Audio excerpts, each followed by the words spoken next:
নমস্কাৰ আমাৰ পৰিয়ালৰ সকলো সদস্যালৈকে মই স্বপ্নাই শুভ দুপৰীয়া জনালোঁ আৰু লগতে মোৰ নতুন এটা ভিডিঅ'লৈ আপোনালোক সকলোকে জনালোঁ স্বাগতম।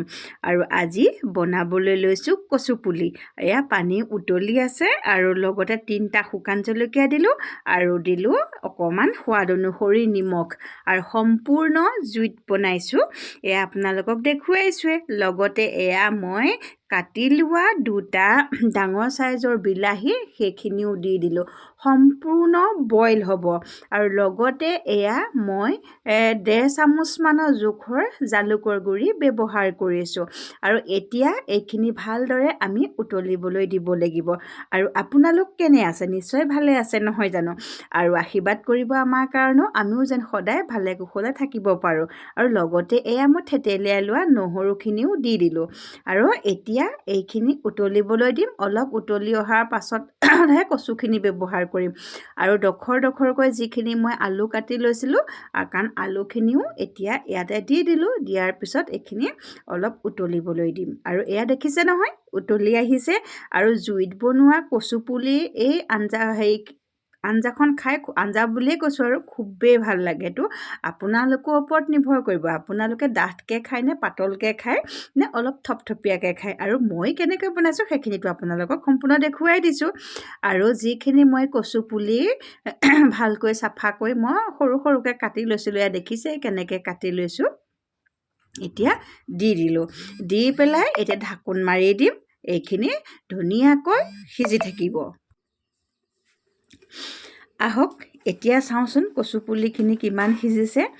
আৰু এয়া চাওক, সম্পূৰ্ণ 25 মিনিটমানৰ পিছত মই এতিয়া ঢাকোন উদঙাই পেলাই চাইছোঁ আৰু যথেষ্টখিনি পানী শুকালে। আৰু এতিয়া আমাৰ কচু পুলিখিনি ইতিমধ্যে হ'ব হৈছে। সেইকাৰণে মই হেতা পাতেৰে অলপ ঘুটি দিছোঁ। আৰু ইয়াতে এয়া মই কাটি লোৱা ধনিয়াও দি দিছোঁ। ইতিমধ্যে হ'ল বুলিয়ে ধৰকচোন, বেছি সময় নায়েই।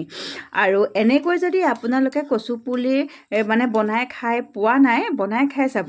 এতিয়া যিখিনি কচু পুলি ওলাইছে এই সময়ত খাবলৈ খুবেই ভাল লাগে। আৰু যেতিয়া গছবিলাক মৰি যাব সময়ত, তেতিয়া এটি দুটিকৈ আকৌ পুলিবিলাক ওলায়, তেতিয়াও খাই খুবেই ভাল লাগে। সেইকাৰণে যদি আপোনালোকে মই বনোৱা পদ্ধতিৰে বনাই খোৱা নাই, আজিয়ে বনাই খাই চাব বুলি আশা কৰিলোঁ। ইয়াত কোনো তেল, মা মছলা ব্যৱহাৰ হোৱা নাই। সম্পূৰ্ণ এখন বইল কচু পুলিৰ তৰকাৰী আজি মই আপোনালোকৰ ওচৰলৈ লৈ আহিলোঁ। মই কেনেকৈ বনাই খাওঁ, আৰু এইখিনি এনেধৰণে আপোনালোকে বনাই খাব, বহুত ভাল পাব। আৰু মাছ মাংসৰ সোৱাদ জুতিয়েও আপোনালোকে এই কচু পুলিখনৰ সোৱাদ ইমানেই অতুলনীয়, কোনো মাছ মাংস ইয়াৰ লগত ফেৰ মাৰিব নোৱাৰে। আৰু এয়া মোৰ ল'ৰায়ো খাই খুবেই ভাল পালে। সেইকাৰণে ভাবিলোঁ ভিডিঅ'টো আপোনালোকৰ লগত শ্বেয়াৰ কৰোঁ। আৰু যদি খোৱা নাই, বনাই খাব।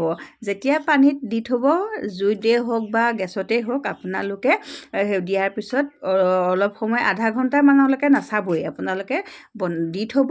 আৰু তাৰপিছত উদঙাই চাব, একদম গোন্ধ, ইয়াৰ যে যি গোন্ধ, একদম কি ক'ব, ইমান ভাল লাগিছে আৰু আশা কৰোঁ আজি ভিডিঅ'টো চাই ভাল লাগিলে। পুনৰ লগ পাম আপোনালোকক মোৰ আন এটা ভিডিঅ'ত এই ধৰণে বনাই খাই চাব বুলি আশা থাকিলে।